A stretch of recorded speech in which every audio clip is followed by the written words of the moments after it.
Learn with Chef Elite. 5 tofu marinades you can make in just 30 minutes. We're done with chicken, pork, beef, fish, shrimp, egg marinades. Next time, tofu marinades.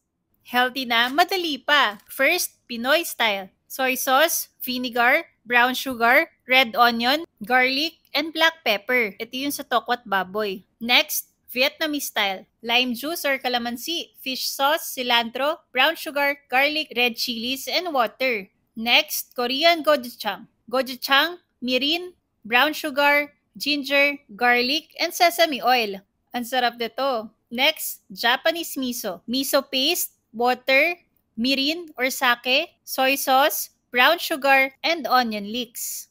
Ito, masarap din. Lemon herb, olive oil, lemon juice, mix Italian herbs, red onion, black pepper, and salt. Alam niyo ba, tofu is a great substitute for meat kasi nga it's rich in protein and low in fat. Pwede to lalo na kung naka-plant-based diet ka. At alam mo ba, it contains all 9 essential amino acids. Kaya healthy. Don't forget the labels. If I were you, send this to your friend.